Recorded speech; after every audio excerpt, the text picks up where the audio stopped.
안녕하세요, 샤튜브 샤입니다. 시청해주셔서 감사합니다.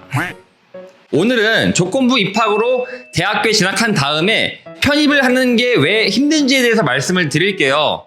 일반적인 많은 유학 컨설팅 회사에서는 조건부 입학을 많이 말합니다. 뭐냐면 내신이 안 좋기 때문에 너는 조건부로 입학을 해야만 한다. 혹은 너의 영어 점수가 기준치에 미달하기 때문에 어쩔 수 없이 ESL 혹은 EAP와 같은 영어 수업을 들은 다음에 그 다음에 정상적인 수업을 들을 수 있다. 이런 식으로 설명을 많이 할 거예요. 그래가지고 이 조건부 입학 대학은 내신이 낮아도 갈 수 있다. 그리고 이 조건부 입학 대학은 상대적으로 랭킹이 낮지도 않다. 이렇게 홍보를 하는데 네, 맞습니다. 솔직히 말하면 요즘 조건부 입학 대학들이 랭킹이 그리 낮지 않아요. 예를 들어 아메리칸 유니버시티 혹은 베일러 유니버시티 이런 대학교들만 하더라도 랭킹이 100위권 이내에 위치해 있고요. 상대적으로 꽤 높은 순위에 위치해 있기 때문에 인지도도 절대 나쁘지 않다고 생각을 합니다. 근데 문제가 뭐냐면 내가 맨 처음에는 이 대학교 좋은데? 라고 해서 입학을 했어요. 그런데 학교를 다니다 보니까 와, 대부분의 사람들이 다 편입을 하네?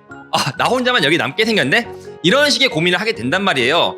그런데 문제가 뭐가 있냐면 내가 이 조건부 입학을 통해서 그 대학교에 등록을 하고 ESL 수업, 한마디로 영어 수업을 들었는데 이러한 수업들이 인정이 하나도 안 되는 게 가장 큰 문제인 거예요. 무슨 말이냐면 난 대학교에서 정상적으로 수업을 들었고 많은 영어 수업을 들었음에도 불구하고 이게 나중에 편입할 때 학점으로 인정이 안 되니까 실질적으로 나는 그 편입하는 대학교에서 더 많은 학점을 들어야 되는 게 가장 큰 단점인 거죠. 그러면 두 번째 문제는 무엇이 있을까? 예컨대 내가 만약에 ESL 수업을 안 들었다면은 잉글리시 컴포지션 혹은 일반 영어 수업을 듣게 될 거란 말이에요. 그럴 때 이런 잉글리시 컴포지션 1이라든지 2라는 수업을 듣게 되면은 내가 나중에 편입을 할 때 영어 점수가 없이도 편입을 할 수 있는 학교들이 있습니다. 예컨대 일리노이 얼바나 샴페인 같은 경우도 잉글리시 컴포지션 1이랑 2가 있으면은 별도의 토플 점수 없이 대학교에 편입을 하실 수 있습니다. 나아가 조지아 테크놀로지, 조지아 텍이라고 하죠. 이 대학교도 마찬가지로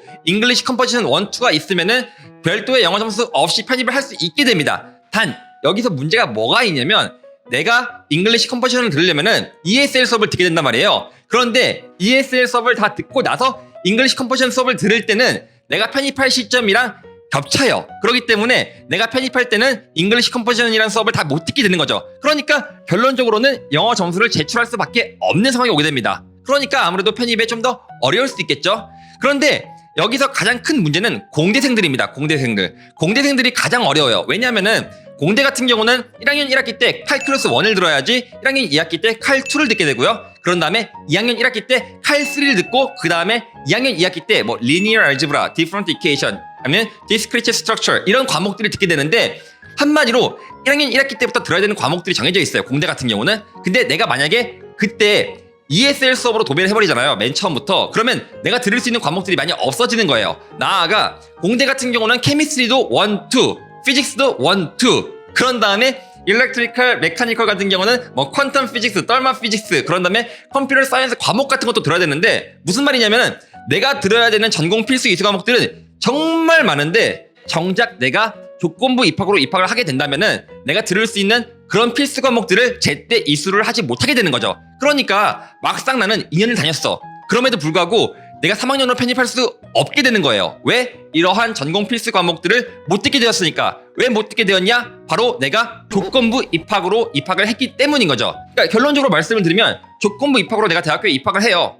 좋아, 괜찮아. 그런데 내가 그 조건으로 입학을 했을 때 내가 꼭 들어야 되는 과목들을 못 듣게 되잖아요? 그럼 나중에 편입을 할 때 굉장히 큰 애로사항이 생길 수 있습니다. 왜냐하면은 저희 학생들 굉장히 많은 분들께서는 이 문제 때문에 편입을 포기하는 케이스도 꽤 많았단 말이에요. 그렇기 때문에 만약에 내가 대학교에 입학을 하고 싶다라고 한다면 솔직히 말씀을 드릴게요. 토플 점수 만드세요.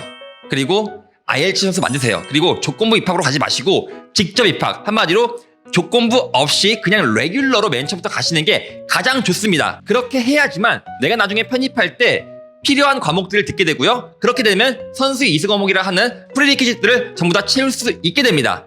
일단 공대라든지 아니면은 뭐 스태티스틱, 바이올로지, 케미스트리 이런 이과 계열 있잖아요. 우리나라 이과 계열. 이런 데는 전공 필수 이수 과목들이 좀 깐깐해요. 그렇기 때문에 어떤 대학교에서 어떤 성적을 요구하는지 이런 것들도 미리미리 확인하는 작업이 굉장히 중요하고요. 특히 공대생들 같은 경우는 이런 전공 필수 이수 과목에서 A 이하의 학점이 나온다면은 나중에 편입할 때 굉장히 불리할 수 있습니다. 아셨죠? 그러니까 간단히 말을 하면은 나한테 있어서 당장의 뭐 패스웨이 조건부 입학이 굉장히 매력적인 조건으로 보일 수가 있어요.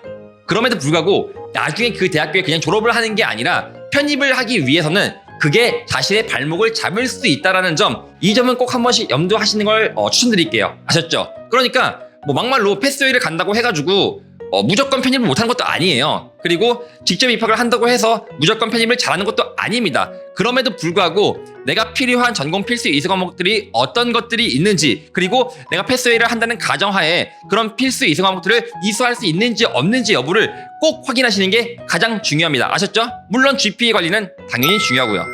오늘은 조건부 입학에서 편입을 하는 게 왜 어려운지, 그리고 조건부 입학의 단점들이 무엇인지에 대해서 한번 말씀을 드렸습니다. 물론 제가 말씀드리는 이 모든 내용은 저의 개인적인 생각일 뿐 절대 전체를 대변하지 않습니다. 그리고 저는 정답을 말하는 사람이 아닙니다. 그렇기 때문에 이게 무조건 맞다, 옳다 뭐 이런 건 아니고요. 그래도 이런 게 있으니까 한 번쯤 참고해보자 라는 식으로 접근하시는 게 좋을 것 같습니다. 아셨죠? 항상 시청해주신 여러분 감사합니다. 다음번에는 좀 더 유익한 영상으로 찾아뵙겠습니다. 감사합니다.